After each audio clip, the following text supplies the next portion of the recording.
Let's get right into it. We live in a world full of weird little agreements nobody ever signed, but everyone somehow follows. These are the things we all collectively decided to just accept without question, even though they make absolutely zero sense when you really think about them. From social rituals that would confuse an alien visitor to daily habits that defy all logic, we built an entire civilization on unspoken rules that are honestly pretty bizarre. So here are 10 things we all agreed to pretend are totally normal. Number 10, the endless email sign-off dance. You know that moment when you're closing an email and suddenly you're trapped in a linguistic nightmare. You've already said best regards 17 times this week, so now you're scrolling through your mental database of acceptable closings like you're picking a password. Warm regards, too intimate. Sincerely, too formal. Cheers. You're not British. Best? That's just lazy. Your brain melts down trying to find the perfect two-word phrase that says, I'm professional but also human, and I respect you but not in a weird way. Linguists call this valediction anxiety, and it's a surprisingly modern problem. Before email, you'd write maybe 10 letters in your entire life, so you had time to craft the perfect closing. Now you're sending 50 emails a day, each one requiring a tiny performance of professional politeness. The kicker? Everyone knows these sign-offs mean absolutely nothing. Best regards doesn't mean you have the best regards. Warm wishes doesn't mean your wishes are temperature-controlled.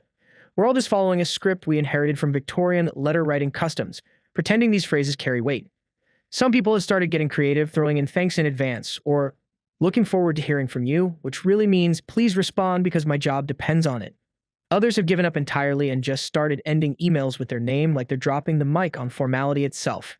The best part? We've created email signature blocks that automatically paste in our contact information, job title, and sometimes an inspirational quote because apparently we all agreed that every email should end like a movie credits sequence. Number 9, the grocery store hello loop. Picture this. You're at the supermarket and you see your neighbor in the produce section. You smile, wave, say hello. Perfect. Except now you're both shopping and you keep running into each other.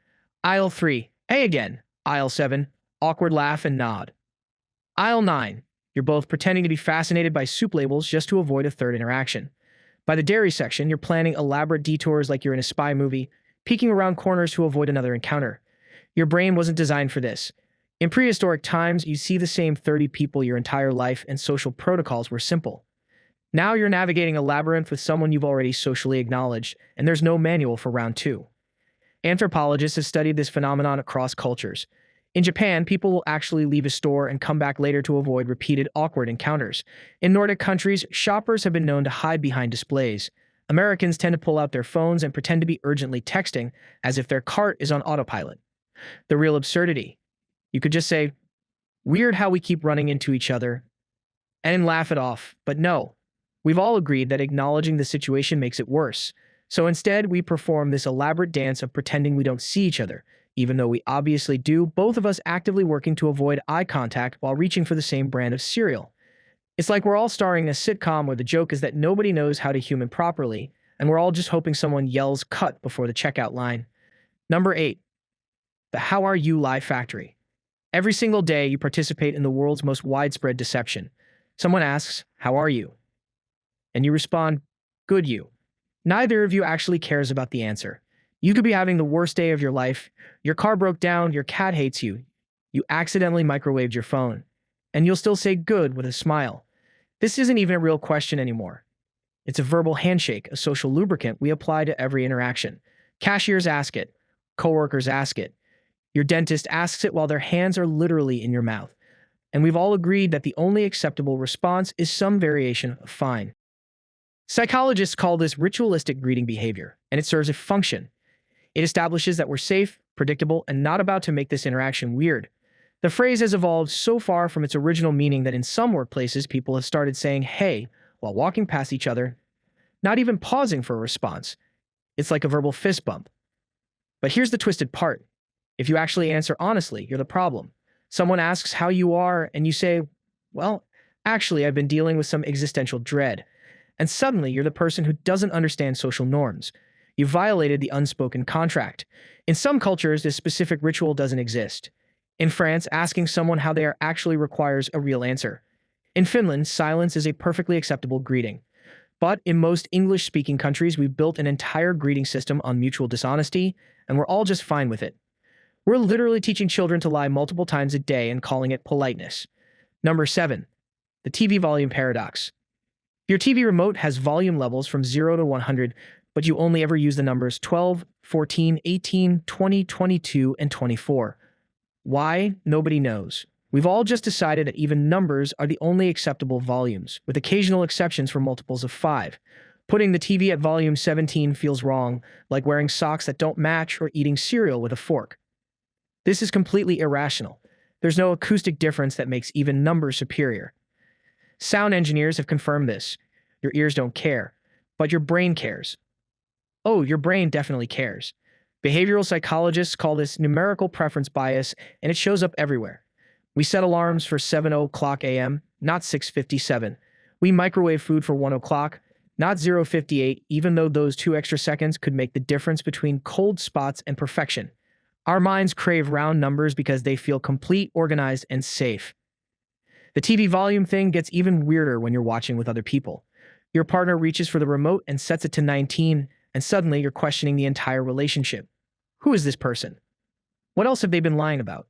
Volume 19? That's chaos. That's anarchy. And don't even get started on the volume wars during action movies. The dialogue is whisper quiet, so you crank it to 28. Then an explosion hits and suddenly your neighbors are texting you asking if everything's okay. You spend the entire movie riding the volume button like you're playing a video game, all because audio engineers decided that dynamic range is more important than your sanity. We've had the technology to normalize audio levels for decades. But no, we've all agreed to just accept this, adjusting our volumes every 30 seconds like it's a normal way to watch television. Number 6, the ice-breaking weather chat. There you are, trapped in an elevator with a coworker you vaguely recognize. The silence stretches, it's getting weird.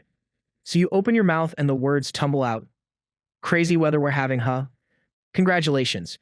You've just participated in humanity's oldest and laziest conversation starter. And your coworker will respond with something equally groundbreaking, like, yeah, really crazy, and you'll both nod as if you've just discussed something profound. The weather is the social emergency exit we all keep in our back pocket. It's the conversational equivalent of a fire extinguisher. Break glass in case of awkward silence. And we've all agreed it's a perfectly acceptable topic, even though it's the least interesting thing you could possibly discuss. Sociologists have studied this across cultures. In Britain, weather talk is practically a national sport. They'll discuss cloud formations with the intensity Americans reserve for football. In Australia, complaining about the heat is a bonding ritual. Even in places with boring, consistent weather, people will find ways to make it topic. Another sunny day, can you believe it? Yes, we can. It's California. The beautiful absurdity is that we're not actually talking about the weather. We're performing a social ritual that says, I acknowledge your existence, but I don't know you well enough for real conversation, so let's discuss this neutral topic we both experience. It's like a verbal peace treaty. And here's the thing. It works. After breaking the ice with weather nonsense, you can usually transition into actual conversation. The weather talk is just the loading screen for human connection. But we've all agreed to pretend it's a genuine exchange of information, as if the other person hasn't also looked outside and noticed that yes, it is indeed raining. Number 5. The let's hang out sometime promise. You're wrapping up a conversation with someone you kind of like but not enough to actually make plans with. So you say the magic words, we should totally hang out sometime. They enthusiastically agree, yes, let's do it. You exchange this verbal contract with big smiles, and both of you know, deep in your souls, that this will never ever happen. This is one of society's most widely accepted lies. Let's grab coffee means I want to end this conversation politely. We should catch up soon translates to I will think about you for exactly 3 more seconds. Everyone knows it. Everyone does it.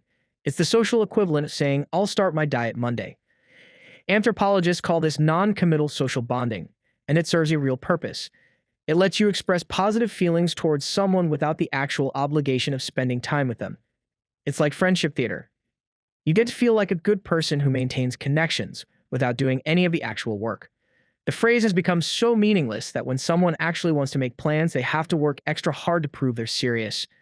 No, really, let's actually do this. I'm pulling out my calendar right now. That's how you know someone genuinely wants to hang out. They're actively fighting against the default assumption that let's hang out is code for goodbye forever.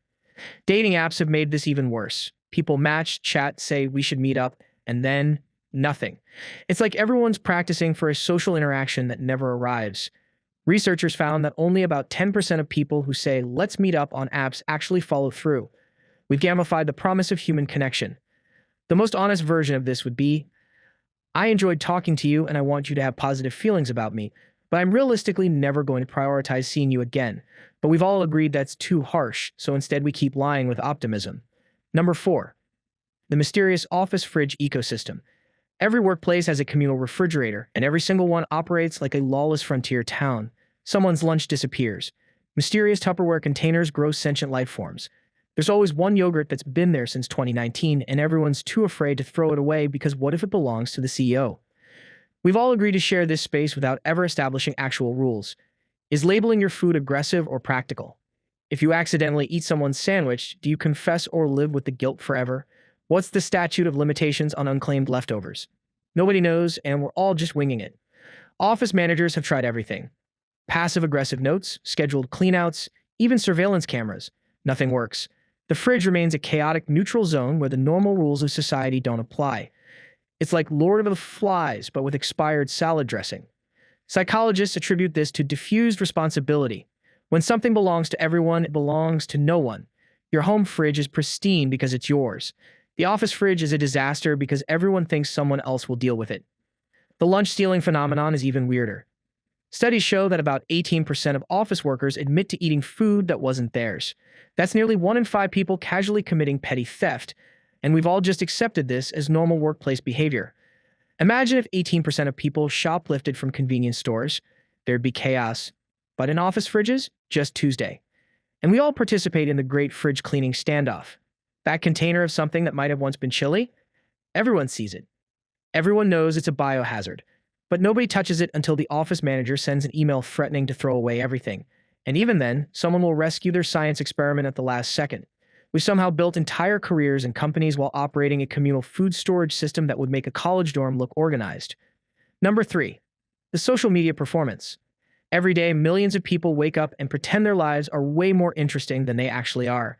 You're scrolling through feeds full of friends at perfect brunches, on amazing vacations, crushing their fitness goals. Meanwhile, you're eating cereal in your underwear, wondering if you should shower or just wear a hat.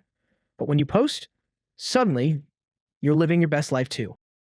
We've all agreed to participate in this mass delusion. Nobody posts the real moments. The anxiety, the boredom, the third hour of watching TV shows you've already seen.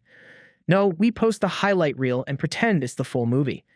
It's like everyone's running their own propaganda campaign about their own lives. The weird part? We know everyone else is doing it too. You see your friends post about their amazing productive morning, and you know they probably snoozed their alarm 4 times and had a minor breakdown over choosing socks, but you still like the post. You still feel inadequate. And then you post your own carefully curated moment of fake productivity. Psychologists have documented this as social media facade maintenance, and it's causing measurable increases in anxiety and depression. We're all comparing our messy reality to everyone else's polished fiction, and somehow we've convinced ourselves this is a healthy way to maintain friendships. The performance anxiety is real. People spend 20 minutes crafting a casual post. They take 37 photos to get one that looks spontaneous. They write and rewrite captions like they're drafting international treaties. And we call this connecting with friends. Some platforms tried to make it more real by adding real features or limiting editing. But we found ways to perform authenticity too. Now people carefully stage their unfiltered moments. It's performance all the way down. The most honest social media would just be people posting, still alive, still average, still trying to figure out what's for dinner. But we've all agreed that's too depressing, so instead we keep pretending everyone's life is an adventure while secretly wondering why our adventure feels more like a waiting room. Number 2, the walk faster or slower sidewalk dilemma. You're walking down the sidewalk and there's someone ahead of you walking slightly slower than your natural pace. Now you're stuck. Do you speed up and pass them, which requires accelerating to an awkward power walk speed? Or do you slow down and follow behind them like a creepy shadow person? Both options feel wrong, so you end up doing this weird shuffle where you're walking at 87% of your normal speed, which somehow takes more energy than just sprinting. This is pedestrian game theory and nobody wins. If you try to pass them, you need to fully commit to being faster, which means you can't slow down after passing, or they'll know you only sped up to get around them. So now you're speed walking to the next block, legs burning, all because you couldn't just be patient for 30 seconds. Meanwhile, the person in front of you is experiencing their own crisis. They can sense you behind them. They can feel your presence. Now they're wondering if they should speed up, move over, or just acknowledge the weirdness. But acknowledging it makes it weirder, so they just keep walking while their neck muscles tense up from not looking back. Urban planners have studied pedestrian flow for years. They've designed wider sidewalks, created passing lanes in some cities, even tried painting speed zones. Nothing solves the fundamental problem. Humans walk at different speeds, and we haven't agreed on protocol. In Japan, there's an unwritten rule about walking on specific sides and maintaining pace. Break it, and you'll feel the weight of social disapproval. In New York, faster walkers will literally body check you if you're too slow.